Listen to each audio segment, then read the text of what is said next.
Hello everyone, तो कैसे हैं आप सब। आज की वीडियो में बात करने वाला हूँ क्लास 12 पॉलिटिकल साइंस चैप्टर 5 की, जिसका नाम है समकालीन दक्षिण एशिया।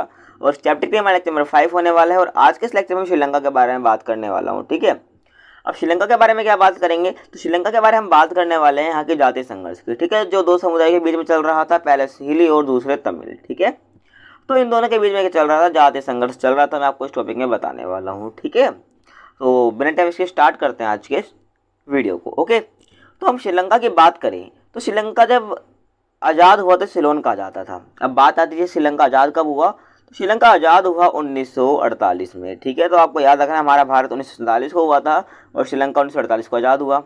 और पहले इसे सिलोन कहा जाता था। ये 1 मार्क में पूछ लिया जाता है कि श्रीलंका का पुराना नाम क्या है, तो आपको याद रखना है सिलोन। ठीक है, और आगे हम बात करते हैं तो आज़ादी के बाद से ही सफल लोकतंत्र और सामाजिक आर्थिक क्षेत्रों में अपनी अच्छी स्थिति के बावजूद भी श्रीलंका सीली और तमिल समुदायों में जातीय संघर्ष का शिकार रहा। ठीक है भाई, मैंने आपको बताया कि यहाँ पर क्या रहा भाई, दो समुदाय के बीच में जातीय संघर्ष रहा। ठीक है, पहले तमिल और दूसरे सीली समुदाय के बीच में।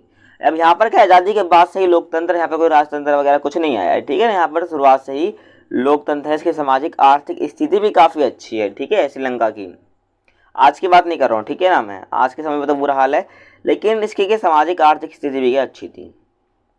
और यहाँ पर लोकतंत्र भी कायम था शुरुआत से लेकर ही। लेकिन फिर भी क्या है, यहाँ पर भाई दो समुदाय के बीच में जातीय संघर्ष था। किसके बीच में, तमिल और सीली समुदाय के बीच में। ठीक है, तो यहाँ तक क्लियर हो गया आपको। अब हम सीली के बारे में कुछ बातें जानते हैं, जो सीली समुदाय था। ठीक है, श्रीलंका का, तो सीली भारत छोड़कर श्रीलंका में आप बसी बड़ी तमिल आबादी के खिलाफ है।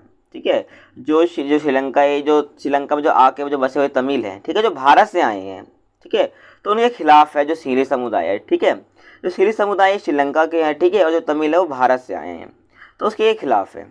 ठीक है, और इनका मानना था कि श्रीलंका में तमिलों के साथ कोई रियायत नहीं बरती जानी चाहिए, क्योंकि ये सिर्फ सीलियों का है। ठीक है, मतलब कि श्रीलंका है वो सिर्फ इनका है। ठीक है, और किसी का नहीं, यहाँ पर कोई आकर रह नहीं सकता। ऐसा कौन कह रहे हैं, सीली कह रहे हैं। ठीक है, और इसलिए क्या कह रहे हैं कि जो तमिल हैं उनको कोई रियायत नहीं देनी चाहिए श्रीलंका के अंदर। ठीक है, जो कुछ है वो हमारा है, किसी और का नहीं है। ठीक है, ऐसा कौन कह रहा है, सीली लोग कह रहे हैं। ठीक है, अब सीलियों ने ऐसा बर्ताव करा तो तमिलों की क्या प्रतिक्रिया रही इसके विरुद्ध, तो उसको देखते हैं। ठीक है, तो तमिलों के प्रति इस तरह के बर्ताव के कारण तमिल संगठन बना। ठीक है, जिसका नाम था लिबरेशन टाइगर्स ऑफ तमिल इलम। ठीक है, जिसको हम लिट्टे कह देते हैं। आपको ये याद रखना है, कभी कभी पूछ लिया जाता है 1 मार्क में कि लिट्टे का मतलब क्या है, तो उसका मतलब है लिबरेशन टाइगर्स ऑफ तमिल इलम। ठीक है, तो आपको याद ये रखना है। ठीक है, जब इनके साथ ऐसा बर्ताव किया जा रहा था सीलियों द्वारा, तो उन्होंने एक संगठन बना लिया। ठीक है, और इसने क्या किया भाई, यहाँ तमिलों के लिए एक अलग देश की मांग की। जो संगठन था इसने क्या करा कि हमें एक अलग देश चाहिए तमिलों के लिए। ठीक है, ऐसा कौन कह रहा था, ये संगठन कह रहा था, तमिलों द्वारा ही बनाया गया था। ठीक है, और श्रीलंका के उत्तर पूर्वी हिस्से पर लिट्टे का ही नियंत्रण था। ठीक है, जो लिट्टे है ये, तो इसका नियंत्रण कहाँ पर था, जो श्रीलंका का उत्तर पूर्वी वाला हिस्सा है, ठीक है ना, उस पर नियंत्रण था। जैसे कि भारत का जो उत्तर पूर्वी एरिया है वो कौन सा है, हम बात करते हैं तो उत्तर पूर्वी मतलब क्या होता है, जैसे कि ये नक्शा है। ठीक है, फॉर एग्जांपल, तो ये वाला जो ऐसा है जो एरिया, इसको हम क्या कहेंगे, इसको हम उत्तर पूर्वी वाला एरिया हम कहेंगे। ठीक है, तो ठीक है ना, तो ऐसा ही क्या था, श्रीलंका का जो उत्तर पूर्वी वाला हिस्सा है उस पर लिट्टे का नियंत्रण था। अब आगे हम बात करते हैं कि यहाँ पर जो भारत है वो क्या भूमिका निभाता है इस जातीय संघर्ष के अंदर। ठीक है ना, अब भाई पहली बात तो भारत भूमिका निभा क्यों रहा है, उसको तो कोई मैटर ही नहीं होना चाहिए भाई। श्रीलंका अलग देश है, भारत अलग देश है, तो यहाँ पर ये भूमिका कैसे निभाता है, भारत में इंटरफेयर कैसे करता है श्रीलंका के इस मामले में। ठीक है, तो उसको हम देखते हैं कैसे। तो भारत की तमिल जनता, भाई ये तमिल है तो पता है आपको, हर व्यक्ति अपने धर्म का भाई साथी बन जाता है। ठीक है, जो उसका समुदाय का, जो उसकी जाति का होता है वो ये आता है, हाथ मिला लेता है, उसकी मदद करता है। भाई यहाँ पर हुआ। ठीक है, अब जो श्रीलंका के जो तमिल है और उनके संग जो ऐसा बर्ताव हो रहा था, तो भारत के जो तमिल है उनकी उनकी क्या मतलब, हम कह सकते हैं करुणा की भावना जागी उनके प्रति। ठीक है, तो वो भाई क्या सरकार पर दबाव बनाते हैं कि वह जो श्रीलंका में जो तमिल लोग रह रहे हैं, जो तमिल समुदाय है श्रीलंका का, उनकी रक्षा करें।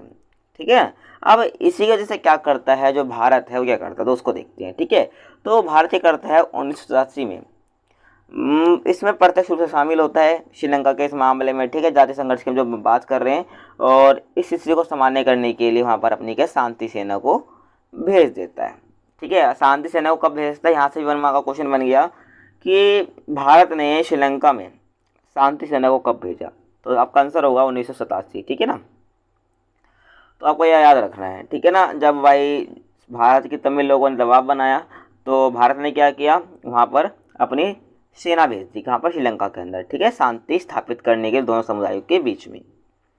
अब भाई हो कुछ गड़बड़ी जाता है, ठीक है। अब इससे जो श्रीलंकाई जनता है वो क्या सोचती है, जो भारत है वो हमारे अंदरूनी मामलों में क्या कर रहा है, दखल दे रहा है, ठीक है। जैसे कि आपका जो पड़ोसी है, आपके घर में लड़ाई चल रही है किसी की, ठीक है, अब पड़ोसी का उसमें आके झगड़ा सुलझा रहा है, ठीक है ना, तो आप क्या कहोगे कि भाई हमारी लड़ाई है, तुम क्यों बीच में आ रहे हैं। तो यहाँ पर ये सीन था, ठीक है ना। तो श्रीलंका जनता क्या कह रही है कि जो भारत है हमारे अंदरूनी मामलों में दखल दे रहा है, ठीक है। तो इसी कारण से क्या होता है भाई, 1989 में भारत ने क्या करा, अपनी शांति सेना को वापस बुला लिया बिना अपना लक्ष्य हासिल करने, ठीक है। अब लक्ष्य क्या लेके गया था, वहाँ पर शांति स्थापित करेगा, लेकिन वहाँ पर वो क्या वापस आ गया, क्योंकि जो जनता है उसने क्या किया, जनता ने, जो श्रीलंका जनता उसका इसका विरोध किया और उसने क्या बोला कि जो भारत है हमारे अंदरूनी मामलों में दखल दे रहा है, ठीक है ना। और आगे हम बात करते हैं तो भाई श्रीलंका में जो गृह युद्ध चल रहा है उसकी समाप्ति कैसे होती है, ठीक है। गृह युद्ध यानी जब देश के अंदर ही क्या है युद्ध लड़े जाते हैं, ठीक है, चाहे वो राजनीतिक रूप से लड़ाई की जाए, ठीक है, जो मतलब कि जो देश के अंदर ही होते हैं, ठीक है, उसको क्या कहते हैं, गृह युद्ध कहते हैं। घर यानी घर का युद्ध आप एक तरह से कह सकते हो, ठीक है। तो एक की समाप्ति कैसे होती है, ठीक है, गृह युद्ध यानी दो समुदाय के बीच में चल रहा है तो उसको हम गृह युद्ध कह रहे हैं, ठीक है ना। क्योंकि श्रीलंका के अंदर चल रहा है, एक देश के अंदर ही चल रहा है, तो उसकी समाप्ति कैसे होती है। तो मई 2009 में, ये आपको डेट याद रखनी है, मई 2009 में क्या होता है, श्रीलंकाई सेना द्वारा लिट्टे प्रमुख प्रभाकरण के मारे जाने के कारण, ठीक है, मारे जाने के बाद वहाँ वर्षों से चले आ रहे गृह युद्ध की समाप्ति होती है, ठीक है। अब 2009 में क्या होता है, मई के श्रीलंकाई सेना द्वारा क्या होता है, लिट्टे का जो प्रमुख था प्रभाकरण उसको मार दिया जाता है, ठीक है। इससे क्या होता है, जो गृह युद्ध चला आ रहा था दोनों के बीच में ये खत्म हो जाता है, ठीक है ना। समझ गए यहाँ तक। हम बात करते हैं भाई श्रीलंका में जातीय संघर्ष के बावजूद आर्थिक और अन्य क्षेत्रों में उन्नति, भाई उन्नति मतलब किस किस में उसने उन्नति है, ठीक है, मतलब कि जातीय संघर्ष भी चल रहा था, ठीक है, फिर भी क्या आर्थिक और अन्य क्षेत्रों में इसने उन्नति करी है श्रीलंका ने। उसको देखते हैं कि कौन कौन सी इसने उन्नति करी है।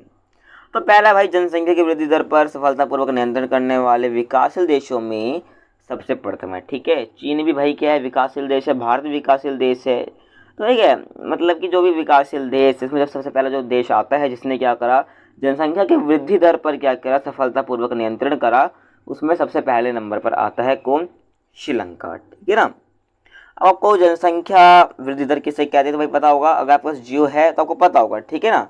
अगर आपको नहीं पता तो मैं यहाँ पर बता देता हूँ। तो यहाँ पर जो जनसंख्या वृद्धि इसका मतलब क्या है, जब किसी निश्चित समय अवधि के, मतलब किसी निश्चित समय को हम लें, ठीक है, हम सही समय को दो अंतरालों को ले लें, ठीक है, तो उसमें जो जनसंख्या परिवर्तन आता है उसको अगर हम प्रतिशत के रूप में व्यक्त कर देते हैं तो उसको हम क्या कहते हैं, जनसंख्या वृद्धि दर कहते हैं। सीधी सी बात है, जो जनसंख्या वृद्धि बढ़ रही है, ठीक है, डे बाय डे, दशक में दशक, ईयर बाय ईयर जो बढ़ रही है, उस पर सबसे पहले नियंत्रण किया, ठीक है, विकासशील देशों में, वो किसने किया, श्रीलंका ने ही किया, ठीक है। कहने का मतलब बस इतना ही है यहाँ पर, ठीक है ना।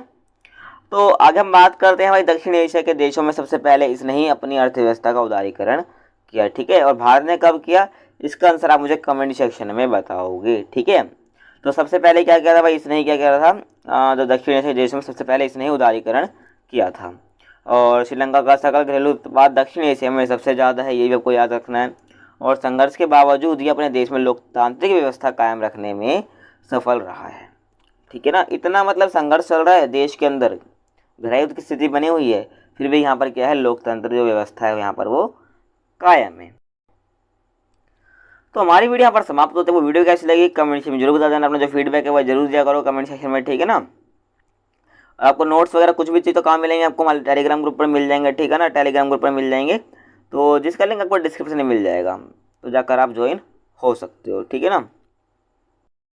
और आप मुझे इंस्टाग्राम पर भी फॉलो कर सकते हो, मेरा यूजर नेम है, ठीक है ना, इसका लिंक आपको डिस्क्रिप्शन में मिल जाएगा, जाकर आप सर्च भी कर सकते हो इंस्टाग्राम पर, ठीक है ना।